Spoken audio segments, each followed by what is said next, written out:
বিজেপির কাছে ধরাশায়ী হয়েও ভোটে কারচুপি সাফাই দিয়েছেন মমতা বন্দ্যোপাধ্যায়। নিজের ইস্তফা দিতে নারাজ তিনি। আর এ নিয়ে বিজেপির জয়ী প্রার্থী দিলীপ ঘোষ কি বলছেন শোনাবো। দু একদিনের মধ্যে ক্ষমতার নেশা কেটে গেলে চুপচাপ কালীঘাট চলে যান।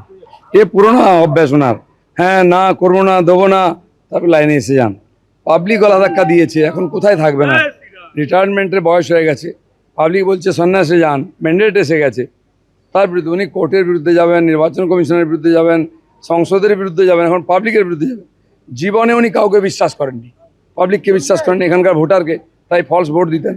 পুলিশকে বিশ্বাস করতেন না, আর পার্টি লোককে বিশ্বাস করতেন না, এখন পাবলিক ওনাকে বিশ্বাস করেনি। শুধুমাত্র তৃণমূল কংগ্রেস পরাজিত হয়েছে এমন তো নয়। তিনবারের মুখ্যমন্ত্রী মমতা বন্দ্যোপাধ্যায় খোদ নিজের গড় ভবানীপুরে সেখানে পরাস্ত হয়েছেন শুভেন্দু অধিকারীর কাছে, কিন্তু তারপরও হার মানতে রাজি নন মমতা বন্দ্যোপাধ্যায়। তিনি বলছেন আসলে তিনি হারেননি, জোর করে তাকে হারিয়ে দেওয়া হয়েছে, তাহলে কেন তিনি পদত্যাগ করবেন?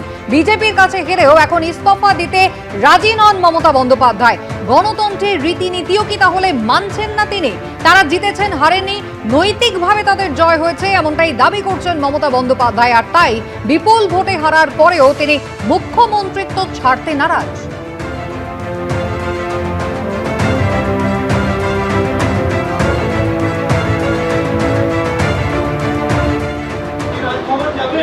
কেন, কিসের জন্য?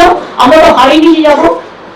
হারলে আমি যদি শপথ দিতে যেতাম তাহলে আমি রেজিগনেশনটা করতাম। এখন তো কোয়েশ্চেন ডাজন্ট অ্যারাইজ। জোর করে দখল করে যদি কেউ মনে করে যে আমি কি রেজিগনেশন দিতে হবে, no, not that. Now also I want to say that we didn't lose the election. It is their forceful attempt to defeat us. Officially they may, through election commission, can defeat us. But morally I am telling you that we won the election.